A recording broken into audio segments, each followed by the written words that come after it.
Welcome to episode 22 with Joe Casanova, serial entrepreneur, CEO of Furlough, which is a community of 35,000 entrepreneurs, and AKA most interesting man in the world. You guys got some stories. Humblest man in the world. Huh? Yeah, man. Man, thank you for joining me today. I'm glad to be here, honestly. And it's been a while that we caught up. So when you reached out, I was like, oh man, I'd love to do this with you. Awesome. Now I'm looking forward to this conversation a lot. But first, if you want to tell us about Furlough, so your community. Yeah, so it's on year 7 now. Back pre-pandemic, I started a bunch of hotel line in Playa del Carmen and Tulum, and it was interesting because I was pulling out of my crypto investments into the hotels, thinking like real estate was safe. I was doing content trips with influencers, justifying my lifestyle and trying to make money off my lifestyle. It was great till the pandemic, where I actually acquired my second hotel and then had a launch. It went awesome, and then pandemic like set me down to zero. So Wow. I had this brand with a lot of exposure because of the influencer trips. They tagged the sponsor, and I didn't know what to do, so I started mentoring. I saw on Twitch all the gamers because everyone went home. Warzone was at its peak, and there was just attention on the streamers. That's when streamers started taking off, and I figured I could stream. I just don't want to stream games. I wanted to stream something productive, so I streamed business, and that's why you can see from my setup. I started off as a streamer streaming business, and then one day I was talking to the audience, and then the audience, I noticed they were talking to each other, and it really became a community. Some 18-year-old kid got me on Discord. We were the only business community, business server partnered with Discord, and we've been serving the community ever since. That's amazing. And so you use Discord, you don't use like School or any other platform? No, it's a completely free community.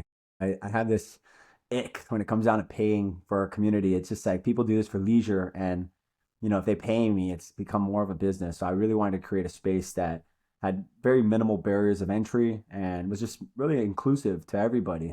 And I just look, you simply as an entrepreneur ask yourself, what do I wish I could build for my younger self? What did my younger self have? And we built it. And now you have 15-year-olds collaborating with people like me who are just like, I kid you not, there's like an army of 15-year-olds that are just, what they're doing with AI, it's crazy. Just seeing what they're capable of. And it's like, man, I can't believe if I had those tools, back then. You say that to yourself, but I'm not worried about the young kids. I'm worried about the people my age that are that's the competition. You look at these 15-year-olds. It's like, yeah, no, yeah, playing field is completely even.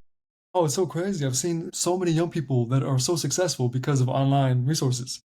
And perfect example. Yeah, it's crazy. Man, so take us way back because I know you've had different ventures.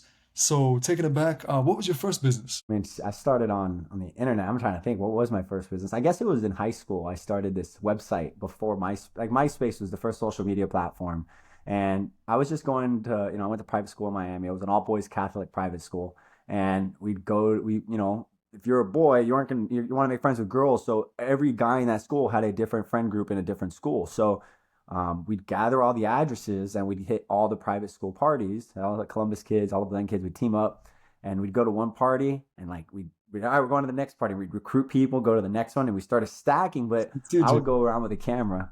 Yeah, I'd go around with a camera shooting pictures, and then I just uploaded it to a website called Storm Circle that ended up being an album for all these private school parties. And that ended up being somewhat of a promotion company where I ended up started throwing our own parties, and I got a little in trouble. I'm not gonna say. Got thrown out of school, and I had to stop the focus on partying, so I paused that. But then I ended up getting into nightlife when I was of age. Teamed up with one of the club owners. I call him the founder of nightlife, Chris Pacello. We started Vita Squad, which got me out of nightlife, moved into tech, and then from there, privé luxury rentals, hospitality. I got into destination luxury, online publication in the luxury space. And I mean, the list goes on. I got into finance. I just kept jumping into industries, trying to figure out exactly what it was. But when I got into the agency space and started really seeing kind of e-com and online, recurring subscription models, I was just like, okay, this is a real business. This is how we do things. And then from there, I started working with like Inter Miami CF, doing fan acquisition campaigns. I worked with Elite Body Sculpture, which went public on the New York Stock Exchange for $1 billion. Wow. And yeah. And then now I'm just like, all right, we left all that behind and furlough full time. Man, that's a beautiful thing. I've got to say, I respect your journey because you never had any self-imposed limitations. You just, went all out and just reached for the stars and accomplished so much. My goal is to be like you, for real. It's a lot easier. You just got to get out of your own way, you know? And you said it, there's self-imposed limiting beliefs, right? I was talking to a boomer, and the boomer's like, I'm not good with technology. And I'm like, you have to understand, these companies spend millions of dollars to optimize their user experience so that it's so, like, anytime the most important button is going to be on the top left of a website. And it's like, I had to hover over the boomer and just tell them, like, look what you're doing. Click, what do you think you got to do? And show them. And like, you're not, like, you just keep telling yourself this to the point that you believe it, you know? And it's crazy because I had a friend who, he was kind of in corporate, and his direct, I call it corporate guilt-based obedience, right? And they were just belittling him. He got fired. And then he ended up working at another company, and the other company was just toxic, and they fired him as a scapegoat. And now he's just doing so many different odd gigs that are bringing him more money than he's ever had before, giving him more time, more flexibility, more access. And he's just like, I didn't realize how powerful my network was. And it was all that bashing that others were giving him that eventually he believed it. So when he got out of that toxic environment, and sometimes a toxic environment is your mind, right? That, yeah, he's now thriving, and I'm excited to see what the next couple of years for him looks like. Oh yeah, absolutely. It's crazy how powerful your mindset can be. It's like the number one obstacle, would you say?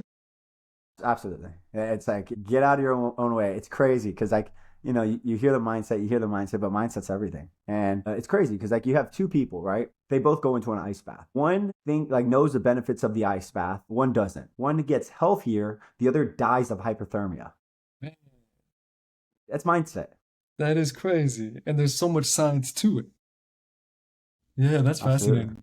Man, so many questions for you, but I'm gonna start with with your crazy entrepreneurial journey leading you into furlough with 35,000 entrepreneurs. And I've got more questions on that later, but what was your most powerful experience along your journey that reshaped your belief in what you could achieve? Like, did you always have that belief just to kind of go for it? I mean, it really, when I thought I kind of made it and I had everything and I was like, oh, this is great. And then the pandemic happened, I lost everything. I mean, bankrupt. I rebuilt, like, if you were an 18-year-old kid, that was me, 2020, sitting, connecting that unemployment that they were giving out, just sitting around like, are they giving free money? I got time to figure it out. And It's from scratch. from scratch, everything was from scratch. I had nothing. I lost it all. Man, And I was like, man, am I going to chase money again? Like, for what, you know? And I was like, let me do something different. And I didn't even know what I was doing at the time. I just, you know, saw kind of like, what did I want younger stuff? I'm like, let me get these interns that they're going to get into a job. They're going to, you know, whoever interviewed them is going to toss them to somebody else. They're going to get busy work. They're not going to get men. I'm like, let me get these interns and be like, look, let's collab. What do you want? Let's do it together. And I was doing that. I was just kind of serving these kids and helping these kids. And then eventually a brand came into my, my site, and I was just like, what do you guys need? Oh, I got a sharp kid. He's cheap. He's never had a job before, but I taught him everything he knows, and I connected them. And then I got another brand, and then that brand got another service. And I just started creating this space, which the community is, where brands come in, and these entrepreneurs, whether they're freelancers, solopreneurs, designers, developers, marketers, agency owners, or brands themselves, that they would just collaborate. And from that community that I was talking to, that was an audience, became a community, start talking to each other. It became this full-fledged ecosystem. And to me, I didn't do that for money. Trust me, if I didn't go so wide, thinking of all these verticals that I could service, right? Entrepreneurship, brands, agencies. I even have models for investors and different types of startups, right? Because startups are different than e-com and even local businesses. If I didn't go so wide and I just picked one specific niche, it would have been much easier. If I just went and monetized the community and said, okay, and if you're going to be here, it costs like a freemium layer, right? Where it's free, but then $50 to stay here. Those who pay attention. And I've noticed that because it's a free community, people don't really appreciate it because it's free. the value. Yeah, I could have done things differently, but I was like, it's not, I'm doing something bigger than that's money, right? And I was focusing on that, servicing, and that's what happened. The more, like, money is financial compensation for services rendered. You want more money, offer more services. And a lot of time, like, I still work for free. There's a lot of people I work for free for. When I get a new deal, I'm working for free, at least for the first, sales cycles probably last 30, 60 days. I work for free for at least the first 30 days, auditing their brand, giving them all these feedbacks and earning their trust. And, the only times I don't work for free is when somebody has so much trust in me, they introduce me to somebody else. And I call it like a transference of prestige, where this person spoke so highly that I don't need to build their trust because that person already vouched for me. you I know? like that. So you connect brands with the entrepreneurs and then you make a percentage off of the deal or the like getting them Yeah, together? it's really case by case. Sometimes like I'll just connect the brand and I'm hands off, right? But if they want me involved in kind of QAing and overseeing things, I'll build a performance deal where I will connect them directly with the brand, and the problem like with agencies is that an agency will have someone on retainer as an employee, right? They're making $10,000 a month, and they make $1,000 for every brand. So okay, they need to make them work on 10 brands in order for that employee to be profitable. I And once they hit 10 brands, they have to get them on 11, 12 because that's pure profit. What I do is I build the fulfiller, the service provider directly with the brand. And now they have a fractional team that's somewhat integrated with them. And then I'm just the performance. So if that brand is growing, then obviously that payment increases because they have more money to play with. Man, that's smart. That is It smart. is, but it's tough because when you work with performance models, you got to perform. And like obviously, economic downturns, performance drops, and I feel that, and there's just a longer cycle for it. But we've pretty much switched our entire portfolio to performance models, and it's great because now they don't look at us as people that it's just a transactional relationship. They look at us as somebody who's like, these are our partners. And most of the time when I talk to them, it's not about business. They're talking to me about their stress and things like that. And it's like, yeah, well, I get it. Here, let me be there for you because they know that they can confide in me because I'm interested in their success, not just an invoice. No, that makes sense, and that's very unique from anything out there. So, if I was a small business and wanted to work with you, what would the qualifications be, and what would the cycle look like? Well, that's my favorite thing. Like the quality doesn't matter what business you are because I said it. We went so wide, and a bad deal for somebody is a good deal for somebody else. And I have 35,000 people that are really good at what they do, and they don't necessarily have the resources or capabilities to actually sell their services. So as a marketer, it's easy to validate marketing talent. I could tell, especially with my community, I could tell who's legit. We have a ranking system where you can graduate in a sense, and there's like an educational aspect too. And we have a pool of incredible talent. We have a full-time HR person that's constantly interviewing people and getting resumes, understanding like their portfolio, their past experience, what industries. So when a brand comes in and they want to talk, that's fine. Like what we do is offer free assessments to brands. Doesn't matter what brand, how big or small. I'll do a complete free assessment. You have a team in-house, I'll give it to you. You have an agency you work for, let me check what that agency is doing because 99% of the time it takes one adjustment for your entire business to shift. And we see some things where they're doing attribution. It's crazy because like with attribution and digital, you could track everything. The problem is you have multiple platforms. You have Google, you have Facebook, you have TikTok, you have email, you have SMS, right? So with attribution, it's basically saying, where is the sale attributed to? So every channel is going to want to take credit for it because they want to say like, look, our ads are working. The problem with agencies specifically is they'll open up the attribution window. So with email, if they're just doing email, they'll say the last 7 days who opened. But what we do is we close the attribution window and we say in the last 3 days, whoever clicked, right? So it's more specific on that attribution. And when you take a look at an account, it's just their attribution windows are all over the place. And yeah, it looks good for the agency, but in reality, you don't really know what channels are working because the agency is too busy on what I call vanity metrics versus actually delivering results. They just want to keep the client. That makes sense. Wow, man, it sounds like you're providing so much value, and That's the name of the this game. structure is just genius. I can't take credit for it. It's a collective effort, Man, and I have great partners. that's amazing. Well, after this episode, I definitely just have a couple, like 2 minutes, to just share something and ask your opinion on something. I'll give you more. I'll give you more. Thank you, Joe. I appreciate it. Next question would be, what is your fundamental why, your driving force that keeps you so motivated? Because, you're ambitious and you seem relentless. Yeah. I mean, if I'm going to say the cliche, it's God. Sorry, everything I do. My purpose in life is to be a space for others' greatness. And everything I've done has been a space for others' greatness. The people I work, the people I interact with in my social circles, my friends, my family. And I then built a community that has fundamentally acts as a space for others' greatness. People go in there and they become great and they reach their highest potential, and my why is I'm like, there's things that I'm building that I've self-funded that is currently because of the state of the world that I can't release because the world's not ready for it. And I'm super excited to build this emerging technology that it's going to change a lot of things for a lot of people. It's going to even the playing field. It's going to take the powers from those that rule us and give them back to the people, and I'm excited for it, but all of these ideas don't come from within. I mean, it comes from above. And that's why, like, if you look at, people think an idea comes from your brain, but it's like you're connected to this source. And when you see it, I tell people, like, when you look at cartoons and they get an idea, what shows up? A little cloud. Well, a little light bulb, Yeah, right? or light bulb. Yeah, yeah. Where is the light bulb? Is it in their head, No, it's or above. is it That's above their true. head? That's true. Because that's where this flow of ideas come from. And I've been blessed to understand that we're this antenna, and I've been able to receive such great streams of thoughts. And I give ideas out all the time because sometimes the ideas aren't for me, but it's meant to be out there for the world. And I'll do that. But, I've had a lot of ideas that come through, and it's consolidated into this great, amazing technology that I think it'll be world changing when the time is right for the world to have it, and yeah, there's a thing about never shipping and never actually like putting your product out there, which a lot of people never actually put their ideas and like see it come to fruition. But a lot, the other thing is putting your idea out too early. And I think there's just a right time in the market, and we're ready, we're geared for it, but the world isn't ready, and we'll wait for that day. Good. No, I'm excited to see what that is. It's so interesting how, because you're such a creative person, and I'm the same way. And most people don't really tap into their creativity like that.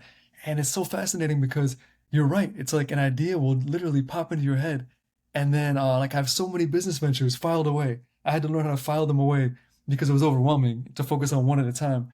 And I know you can relate to that. And so, Now, I had a great one, and I might execute this because, like, I'm single, I'm in Miami, and like there's no real singles events. And I was just like, man, it'd be really cool if you had this event called like Pitch a Pal. And all you do is like, I would bring my single friend and I'd pitch him to an audience. And I was like, wow, where would you do it? And I'm like, man, movie theaters, I love the movies. I'm a cinephile. I'm addicted.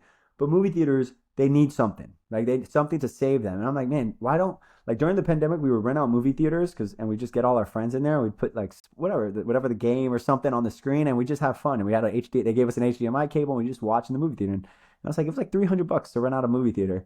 And I was like, wow, what if we started throwing these events in these movie theaters? And I called them Pitch a Pal, ditch the apps, and create these really cool singles experiences.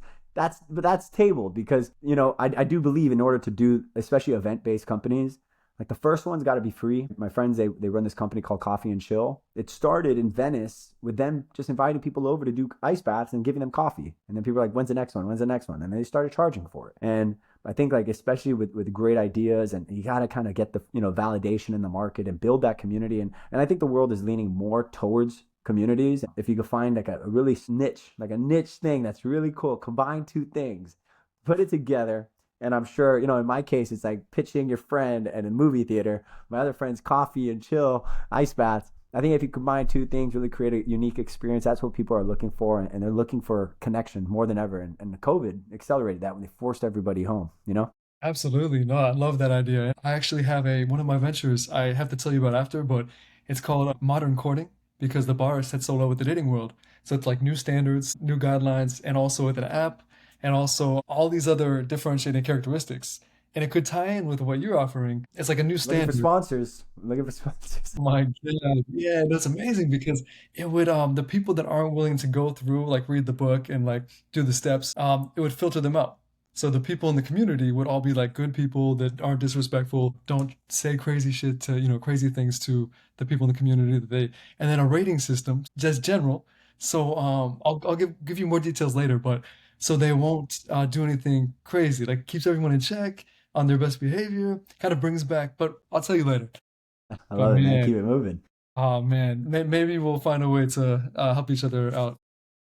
There are no accidents, and I tell people when you meet somebody and the timing gets reconnected, maybe it wasn't time. Like even that person I was telling you before the call that we connected, and he's like, man, I want to incorporate something beyond just drinking and feeding people poison at my new bar that he's launching in the hottest spot. He's like, I want to give people like more reason to understand who they are and discover themselves. And I ran into you and I haven't seen you in years. And I'm like, and I just felt like I needed to reach out to you. And I was like, yeah, man, like, it's all love. Let's do it. I get how the universe works. Like what you are seeking is seeking you. And if you understand that, you just need to shut up and listen. The problem is too many people are at home doom scrolling on their phones, complaining, being in that low vibration, like, and they're not really going off after to get it. I have this rule that if two people tell me to do something, I have to do it. Like I have to go because the universe, like that stream of consciousness that's coming in, it's connected to everybody. And sometimes, yeah, like the people, when they speak, they don't even realize Like a lot of times that when they're projecting and they're saying you're angry, they don't realize that it's actually them who's angry. And when you're speaking, that stream of consciousness is probably talking to yourself. Sometimes I'm talking to somebody, and what I'm saying to him, I realize it's not even for him. It's actually for this person who's just sitting there listening to us. And the universe works so mysteriously, and it's beyond human comprehension. But if you understand these few little things and start seeing the synchronicities, you'll really understand, okay, everything does happen a reason.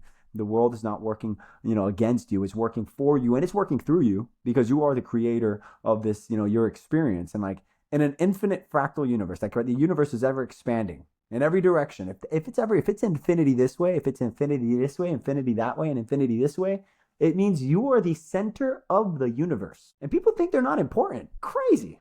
Crazy. That's an amazing way to put it. That's powerful. Man, It took me a while to figure that one out. wow, it is an epiphany though. And that reminds me, I mean, this is done on a small scale, but I had a business venture way back and nothing ended up coming from it, except experience, which was valuable. But Which is something very, you're right. I shouldn't have said it that way. I mean, it didn't turn into a big company or anything, but it was a great experience. But at the time, I needed a nutritionist who had experience making beverages. And I remember I could like visualize everything and I'd see everything. And one day I went to a Starbucks and I'm sitting in Starbucks and the guy next to me, I can't remember, I saw something on his screen and it looked interesting. So I asked him what he did and it happened to be the exact person that I needed. So it's so crazy how like when you manifest things. yeah, well, that's that company that you said didn't do anything. If it wasn't for that, you would never been at the coffee shop, And It's it's true. crazy because like the failure, there are no failures. Like my friend told me that he has this dream to launch a cold brew company, and he's Nicaraguan, so he's like Nica Brew, And I'm like, I'll go work the farmers market. I'm at the farmers market every week. I will go. I know everybody there. I could push this with you, like make the cold brew. And it's been weeks, and I'm just like, bro, where's the cold brew? And he's Man, like, and he goes, I have this debilitating like fear of failure. And I'm like, what if I told you you were 20 failures away from having everything you want in this life? How are you going to approach failure? Are you going to be debilitating? Or you're going to be like, let's fail now so we can get the next failure and you're just ready to roll. And fail like, that's fast. how you got to approach it. Yeah, fail fast, fail forward. Keep it moving. I like that. You need Man, motion. You need motion. I like that. Man, so many questions. What is a wellness cafe?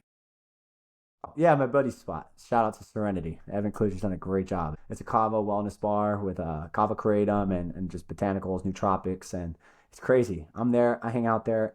I told him like I want to be a bartender here just because I'm a very sociable person and I need something at the nighttime to keep me occupied. But every time I'm there, I just hang out. I say it's my satellite office, and I'm like hanging out with like people that entrepreneurs, people that exited. I mean, I'm not dropping names, but like the whole front of that freaking spot is all Lambos, and then kids are coming in like, "Is that your Lambo? How'd you get it? Is this your social media?" And they have millions of followers, and I'm just like chopping it up, and they're like, "Oh, nice to meet you," And yeah, it's wild. It's wild. It's a cool spot, and for me, that's a side quest.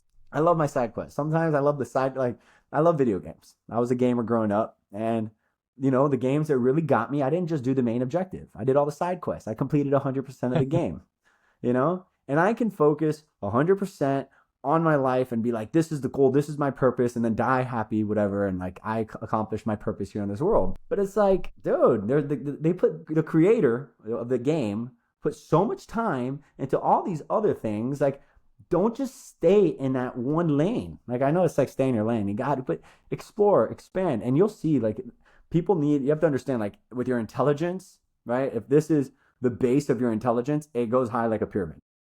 The wider your base, the higher the pyramid, and Yes. how high you can truly specialize. And it wasn't until I learned completely different skills that my main bread and butter expanded completely because I brought different perspectives to it. Wow. That's powerful because knowledge, all knowledge comes together. And all Ah, it is. experience, ultimately, the wider you go, the taller you can. I love that. I need a strong base, a strong foundation. Man, that is so true. Wow.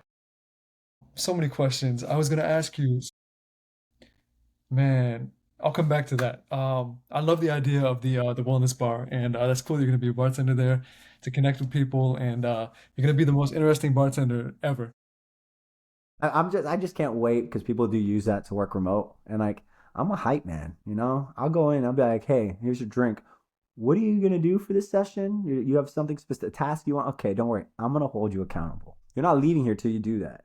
And I will hype people up and make sure that they left better, because I'm a space for others' greatness. So I will leave them better than they came.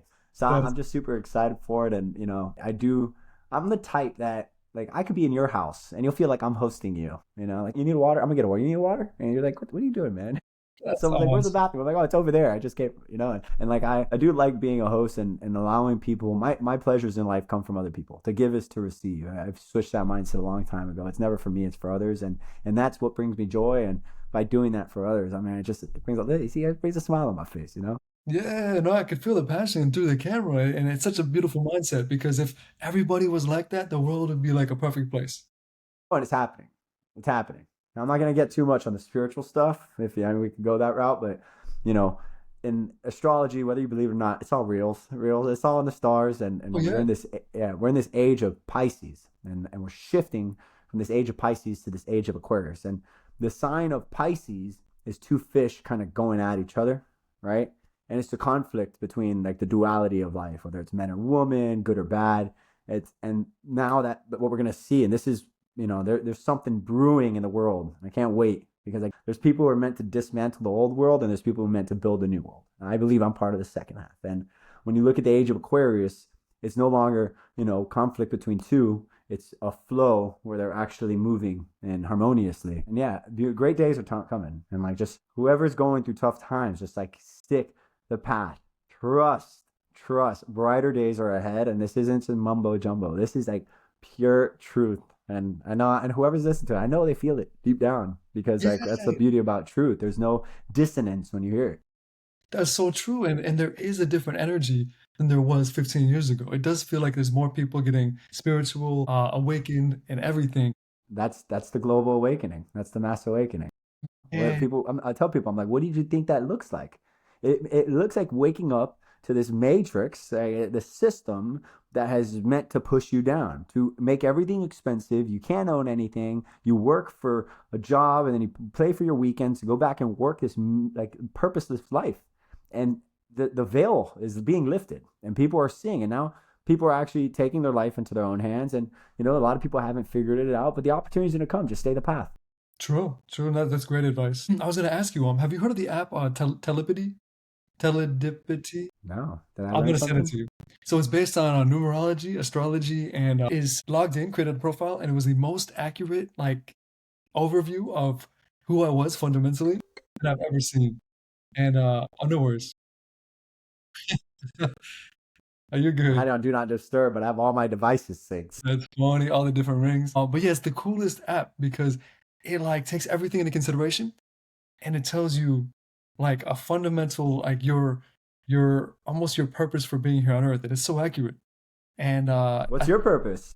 mine, I'll actually Oh, tell you. if you have to look around, I No, tell you, I can tell I you. carried my purpose in my pocket for No, a you're long right. time, and I just, like, what's your North Star? Give it to me. I know I you know it. ultimately want to create and, create to help others. Like, anything I can do to help others, but ultimately it said in specifically in, like, wellness and health industries that I was going to get into public speaking and talk to, like, millions of people. So it was more so, and it's interesting because my venture now is fitness related. And I believe this is the one that takes off and then kind of paves the way for that. So it's interesting that an app told me I was going to be like a motivational speaker down the road and all that. But yeah, ultimately, I want to help people. I just want to be free to create and help people. It's so funny because, like, I said, I had a talk, and one of the girls I met after the talk, her and her boyfriend, we became friends, and then started seeing them. She's like, I never told you. And she pulled up her phone background, and it said, be a space for others' greatness. And I'm like, did you take my purpose? She's like, Dang. I did. It just resonated with me so much. And I'm like, amazing. Because people don't realize is that purpose, somebody said it to me. And I just, like, we're talking about purpose. Like, yeah, my purpose is to be a space for others' greatness. And when they said it, I was like, that hit me so hard. And, like, I kept trying to figure it out. But the whole time I felt like that was mine. And then I realized, well, we all have the flow of consciousness. Like, he said that his purpose, he's not even in my life anymore. His purpose was to give me my purpose. And Wow. like, he's still probably doing that. And it's like, it's okay. And it's funny because you share the same purpose. I just said it in shorter words, but you're being a space for others' greatness, whether it's motivational speaking, whether it's the fitness, helping people become great in their bodies, in their mind. And ultimately, I do believe that everybody shares that same purpose. It's just part of that development, right? Because if you ask a baby, a teenager, the same person that becomes a baby again when they're 15, again when they're 25, again when they're 35, like what 50 and on their deathbed, like what's your purpose? The person at the end of their life has way more information than all of ones prior. So they're more likely to be able to give that answer. And in Journey, like I studied from Claire W. Graves' biodynamics. It's this very intricate thing about like levels of consciousness, and it's a very interesting model that talks about the progression of life that goes into these 8 levels. And then eventually when everyone reaches 8, it's called the integral age, which we are getting to. And when we get 8, the 9th level presents itself. And it's all about the human evolution. And every person that I've met that is either 7 or 8, mostly 8s, and I ask them this, they all understand that their purpose is to be a space for others' greatness, is to raise their consciousness, is to open up their, to expand their awareness of what's going on in the world and serve them and help others. And yeah, and it's interesting because the more people develop, it's like we're all the same. We're all intricately divine beings of one incredible creator, whether you call him Allah, God, Jesus, Muhammad, Krishna, Brahma, it doesn't matter. It's all the same, and it's beautiful because I think like that's part of the things like I get so excited to tell people. And I see more people now, like it's crazy. I'm out in the club and I'm talking to people about God and it's normal. Like my friends are like, don't do any of that Jesus stuff. And I'm like, I'm not, don't worry. I love it. Jesus on my background on my phone, And they're like, don't do any of that Jesus stuff. And then out of nowhere, my friend would come. He's like, what are you guys talking about? I'm like, she brought it up. She brought up Jesus. So we're talking about Jesus. And it's like, I never had conversations like that, It's wild. Man, that really is a beautiful thing because, yeah, 10 years ago, that was, people would look down on that. Most people, it's kind of like, why is he Atheists. talking about They're all religion? Why is he like, non-believing. Yeah. that's a beautiful thing. Wow. Man, so powerful. So many different avenues to go down with this conversation. In the meantime, a random question. If your journey was turned into a movie because, crazy journey, well, not crazy, but fascinating journey, what would the title be? Oh, that's an interesting one. I don't know, but I always said if I had a biopic, I'd have either Johnny Depp play it. Either Johnny Depp, do you like it? Because I feel like I'm somewhat of an intrinsic character. Ooh, the title of my movie. I mean, it's funny because like, the name's Casanova, and it has such this stigma. Like I'm a Yeah. womanizer, and like because of like my great uncle, whatever.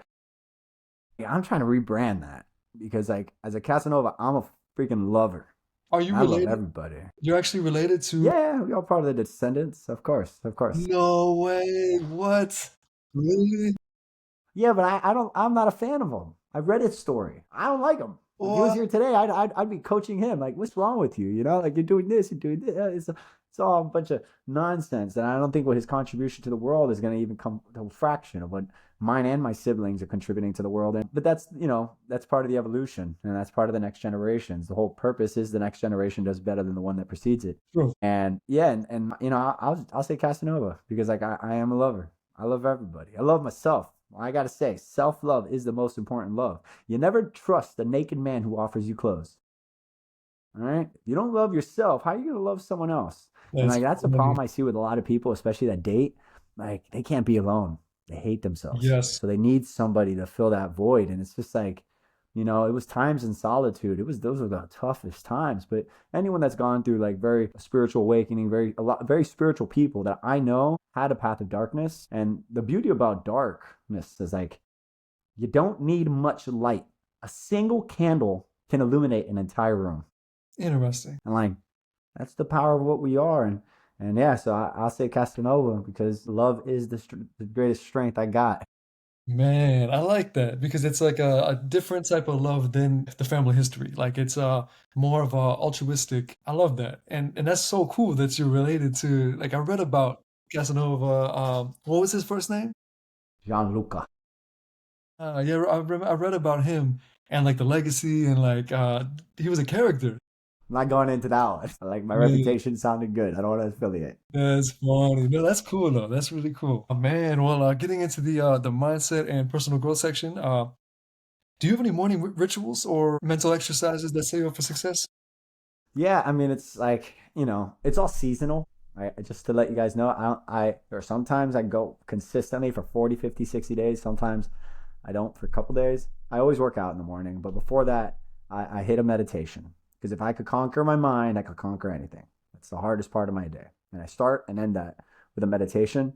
But yeah, no, without a doubt, roll out of bed, put on my blindfold. I carry it right here, my blindfold, headphones, go into the void, little quantum creation, connect with the void, and understand that, like, I'm not going to go so deep into the meditation stuff, but it's so powerful once you truly understand how to do it. I get out of that, and I move from this somebody that I woke up as, this body, all the paradigms, all the behavior, like the things that we were instilled since we were in birth, this character we've given us since we were issued our birth certificate. I get away from that. I connect to everything, and I come back as anything, and I come back as who I want to be, and I go and just start lifting. I start training. I start moving the body, and then from there, go in, and whatever, every day kind of switches from there. But Man, definitely conquer the mind, then I conquer the body, and from there I feel like I conquered the soul. I like that. Wow, how you break away from your identity and then connect and then come back and just hit the ground running.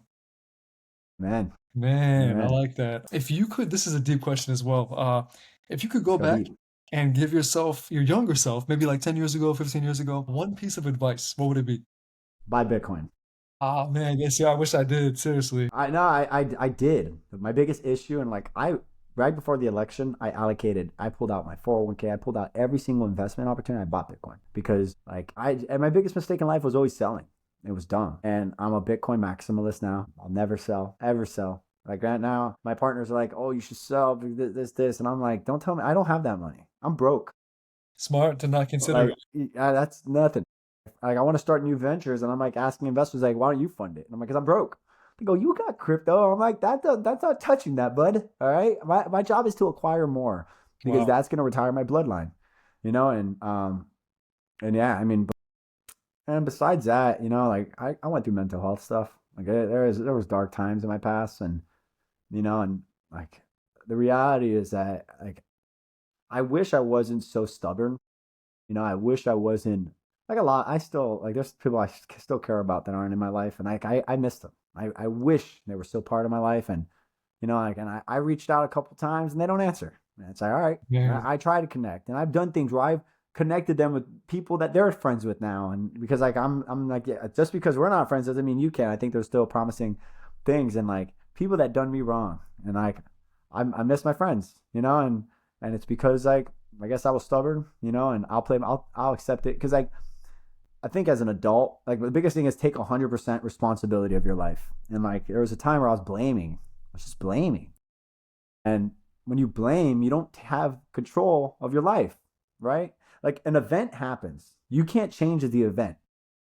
There's a reaction to that event that leads to the outcome, right?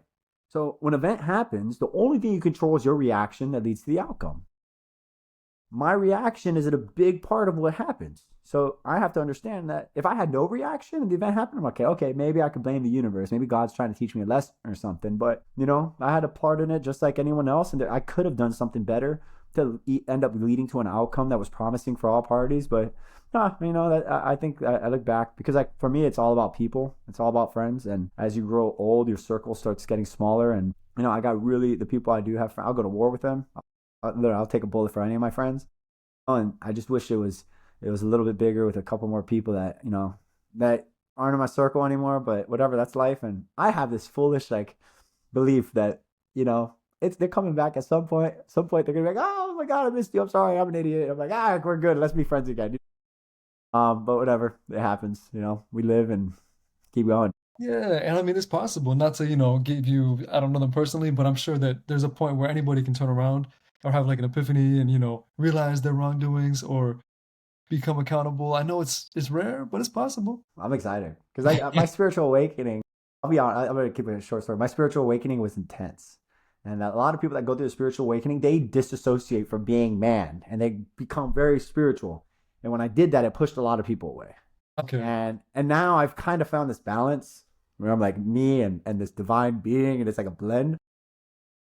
I have this delusional feeling when this wonderful event that happens that leads us to this new world, that age of Aquarius where we all live harmoniously. I do believe everyone kind of has that experience. And when they do, they're going to be like, I got to call Joe. I get what he was talking about. That dude wasn't crazy. You think he'll apologize? I think you think we'll be friends. I'm like, yeah, bro, no need for sorries. Let's That's just funny. hug it Yeah, for out. real. I'm curious, random question, but How do you explain, like, for example, I met throughout my life a few people who are very intuitive and they told me things about my life and they were all right. So like things that they said happened and things that they said, like all kinds of things. And it was just crazy how they could feel potential paths. How does that work if you like with religion, with how does that I all had that. I had that the other day. I mean, it's you just like you have to understand the chakras. Those things are real.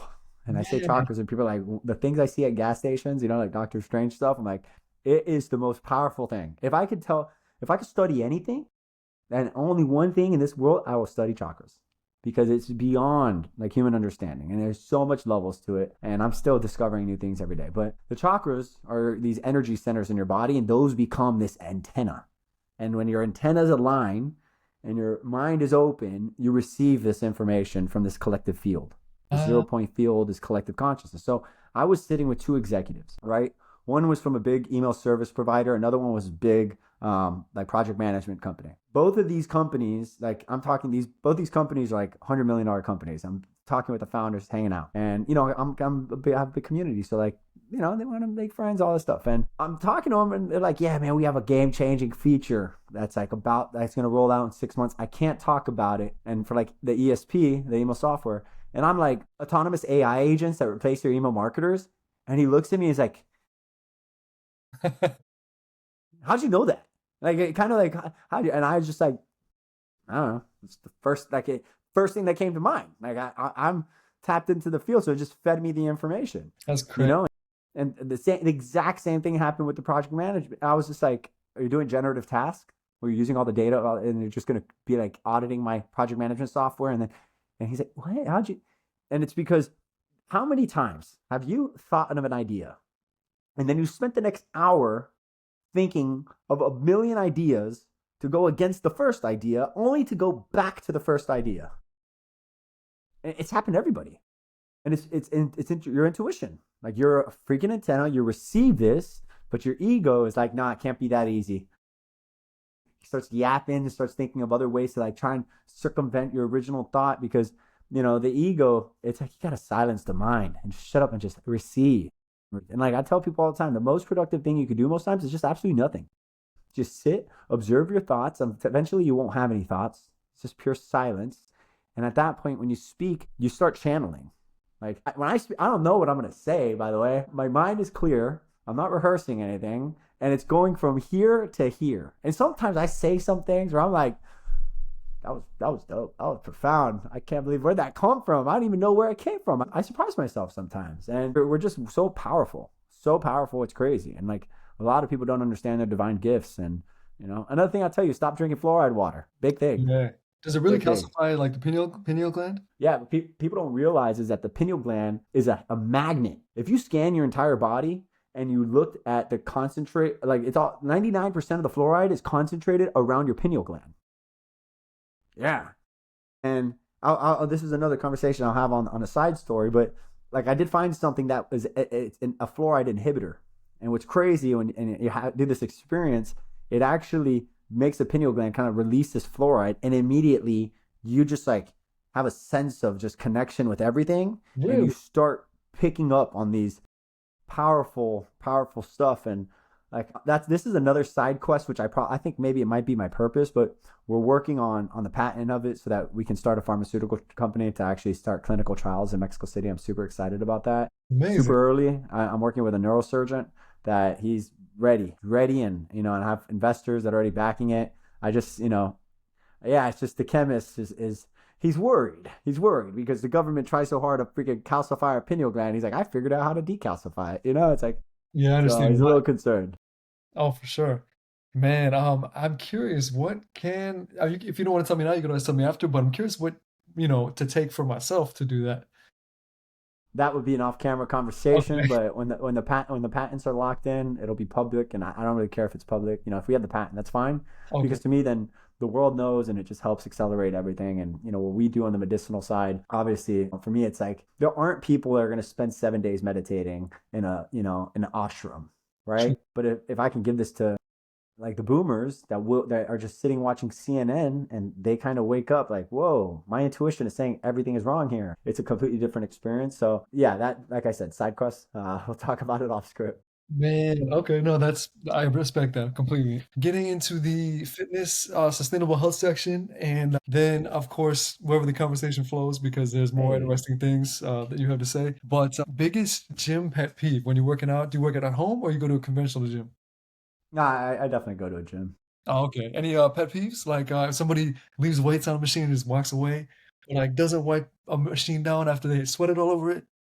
I mean, yeah, there's definitely like, don't be whack, re-rack. There's things like that. Um, the people that show up in pajama pants, like, come on, man. Like how you present yourself, I think is so important.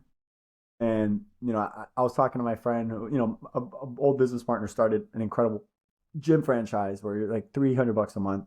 And my friend's like, oh, how can that be successful? I'm like, where do you spend most of your time? At home, the office, the gym. So like, yeah, why wouldn't people, spend a lot of time there? And where do you meet people? And like, if you see these people every day and you're always showing up looking like a bum, like dress to impress, like care about your appearance, like take care of yourself, groom, and I think that's big. And I think just normal gym etiquette, right? If there's a place that you're not supposed to be shirtless, come on, clean it up after yourself, pick up, don't throw the weights, like be conscious. That's all. Yeah, I would say that's my big pet. And throwing, oh my God, the grunting, get out of here. I'm over that. I never understood that. Like my whole life, I lift heavy and I would never make noise. Like I never understood the grunting. Maybe on the last rep, I'm like, ugh, you know, Yeah. nothing, not these crazy, we'll just leave it Oh yeah. at that. You're like, ah, for sure. Yeah. There's some crazy ones out there. Do you have a go-to song or playlist when you need to push through?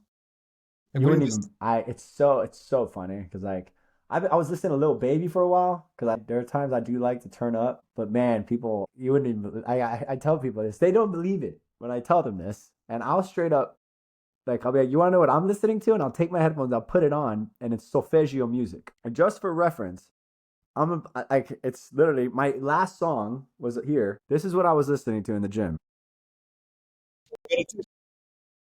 It's literally like solfeggio meditative type music. I know it's crazy Interesting. because once I get out, I'm between my sets. I got a little 2 minute meditation.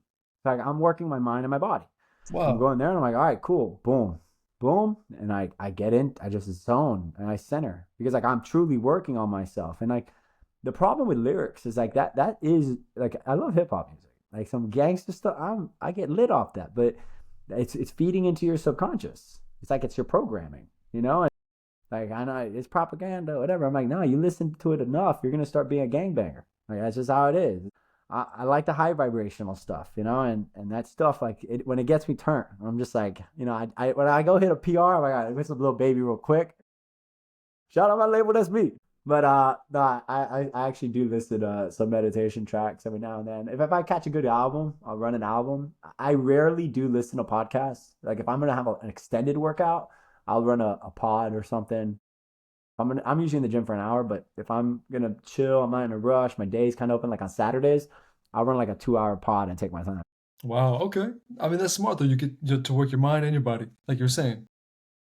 I like that. Yeah, there was a while I was bringing books to the gym, but then I realized people were getting pissed when I was reading and I was taking my time on the machine. I was like, I'm not doing that anymore.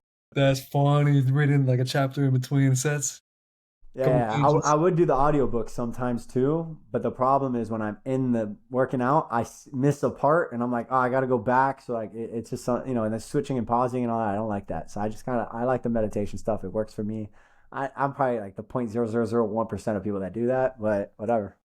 I'm a little weird. I like it. That is cool though, and I can imagine it's a better frequency, like you were saying, as opposed to the low vibrational stuff. I feel good. I don't care what anybody says.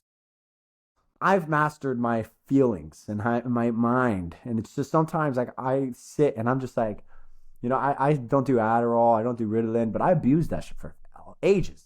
I did that, and it literally almost led me to the point of dying. Like I almost literally ended my life because that brain was not my ally. Because you ramp up like Adderall and these type of pills, caffeine, it ramps your brain up. Right? There's levels. Gamma when you sleep, delta is low, theta is hypnotic state, alpha is when you like close your eyes and you have no sensory input and you only see images, and then beta is basically where most people are in the daytime. And then there's mid beta and then high beta. When you're in school and you're in class and the teacher's teaching, you're in beta. And then he goes, oh, we have a quiz on Tuesday. You jump into mid beta, right? Because like, oh, I got to be alert. It's not, now you're kind of in a survival state. The problem is everyone's in a survival state all the time. And when you do Adderall, your brain is so ramped up, you're in survival all the time. And how, if you're in survival, when are you going to get in creative state? There is time for survival. If you're getting chased by a lion in the jungle, there's not a time to sit and meditate and create. You got to be in survival. You got to be high alert, you know? And that's the thing with those drugs. It ramps your brain up. Yeah, it's easier to focus on things because your mind is racing. But what happens when you want to slow down and you want to chill? You can't. You can't ground yourself. You can't go within because your mind is fucking conquering you. That's a good point because we have periods where I was really stressed. I couldn't tap into the creative side, or hyped up on caffeine. It gets you in such a like fight or flight where you can't really relax to receive that creativity as much. That's interesting the way you put that, huh? Oh, and it affects your digestive system too. The caffeine, it slows digestion. Sure. It causes stomach issues. Man, interesting. Have you ever had an embarrassing gym moment? Oh my God, I can show you a video. This is so embarrassing. I thought I could hit a PR. Oh my God, was I wrong? I almost killed myself with this gym moment because I thought I was going to hit a PR. I didn't have the safety racks. I didn't have any of that. And I totally thought like, okay, I'm going to hit this. And then I almost literally collapsed to myself. I know I have this video right here. It's funny you have a video just on deck, ready to go. Well, yeah, because I told somebody, I'm like, hey, film this. I'm about to hit, what was it, like 405? It was 445s. So like 360, 405. I was about to hit 405 on a squat. Oh my God, was I foolish to think I could. Yeah, I'm trying to, Oh, it's all right. Yeah, take your time. yeah, yeah. I know it's here. I know it's here. But, oh, While you're looking, I was just gonna say, what inspires you to begin your fitness journey? Were you always active?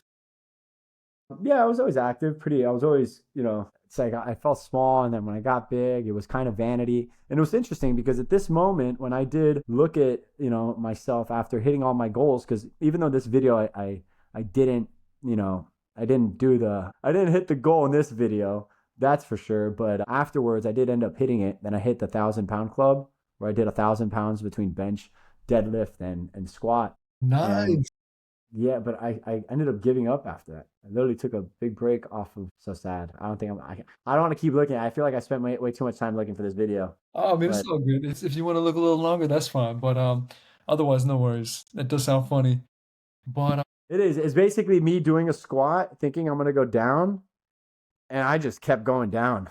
I didn't come up. I went down and I fell, and I remember people seeing me at the gym like, this kid almost just died right now. you didn't have the But safety bars on? I didn't have the safety bars because I was like, I didn't need it. I thought I was gonna hit it. But yeah. Because people have died that way. Yeah, and it was crazy because it was dangerous. I'll send you. I'll text you the video when I Okay. get it. Yeah, and I remember hitting all my goals, and then like, me and this girl I was seeing, like we stopped talking, and I was just like, like it's all vanity. Like what am I doing this for? And I took like 3 months off, and I was like, I'm gonna try and use my brain to produce muscles through meditation, which that's very possible. You can like increase spike proteins and things like that, and like your body is powerful. And I wasn't able to do that. I basically was fasting so much, all the time. I went on 10-day fast, 10-day fast, 10-day fast. 10-day fast. Yeah, and I went from 185 to about like 145 in 3 months. I was Damn. tiny. My friends were like, "Dude, are you okay?" Like my wrist was so tiny, and I forgot what it was. That was a moment that like I just was like, you know what? I know why I'm going back to the gym. Like it's not because it's not vanity. It's like because of the energy levels, and it was because like I was ready to go forward, and that really became kind of my North Star. And it wasn't just like let me lift weights to hit 1,000 pound club. It's let me hit weights, let me do yoga, let me do the ice baths, let me do different modalities of like strength training, calisthenics, and different types of things, and really becoming like gymnastics and like get a backflip. People can do a backflip. How many people can do a handstand? Sure. Right? And it was understanding like, this body, like it's a temple. You only have it once. This is the car. Like, do you want to really drive around in a beat down, Ford Taurus? Nothing wrong with Ford Taurus, but like you could do that, but you have the opportunity to drive in a Lamborghini, in a Ferrari, whatever the case. So I choose Lambos. Choose Lambos. I like that example. That's true. Yeah, the benefits compound, and so many people don't recognize that an hour, 3, 4 times a week gives them not only the physical, but the mental and much more. Man. So then what is your why for working out? What's, I know you kind of touched on that, but what drives you in the gym? So you're basically the mental, physical benefit? Yeah, I realize when my body is feeling great, the energy, like I said, I first conquer the mind, and when I hit the gym, conquer the gym, it's like things start rolling for me a lot easier. When I don't work out in the morning, it's a different day, you know? And like, and sometimes I'll work out at night, and like it becomes a little too crowded for me. And it's like, and then I have a lot more energy before bed, and my sleep's not that great. For me, it works in the morning, conquer it, get that out of the day. And like the first couple hours for me, like I don't touch work till at least 10 p.m., sometimes 11. Like everything I Wow. do is my mornings are for me. Like I'll have a 3 hour ritual. Sometimes I'll walk around the block. I'll just go on walks. I'll get in front of my house and I'm like, I'm gonna go for another walk. I make sure my feet are in the grass, like touch the earth. I'll do my affirmations, things like that. I'll make sure I have a good breakfast, like after you work out. And I'll sit and I'm like, I wanna eat, I wanna digest. And I'll sit and chill and just like stretch a little bit before I digest, and then I'll get in front of the computer. But no, I don't like my mornings are for me, and you got to prioritize yourself. And I think those, like going back to that self-love stuff, I think if like you don't love yourself, it's a lot harder to do that stuff. And I think, a lot of people don't love themselves because of whatever they believe that they were gifted, the hand that they were dealt. But the reality is like you can switch the cards, and there is a chance of getting better cards and better hands. You just got to play the game. But a lot of people just want to fold when they see a bad hand, and it's easy to fold. But keep playing, because eventually you'll be dealt that roll, that straight flush, that draw, and like I tell people, I'm like, look, no one in this world gets dealt five aces. It's not happening. There are no five aces. There's no perfect hand. All right. And the reality is you don't need the perfect hand, because sometimes a 2-7 offsuit wins. Not much. All right. But you could play it, and worst case, you could bluff it. Like fake it till you make it. And if you believe it, you have no idea the capabilities of what you can do. I like that. No, that does make sense. Last question, actually, second to last question is going to be, what is the legacy you want to leave behind? I wish I could steal freaking Kanye's, where he's like, to be forgotten. It's like I want to do something so impactful, because like who made the sidewalks? Who made that? He said that it was so good, and it's just like that hit, and like the legacy I leave behind. Like I will be forgotten. I'm not worried about that. But I hope that I hope people show up to the funeral. I hope people like I have a video ready. It's so good.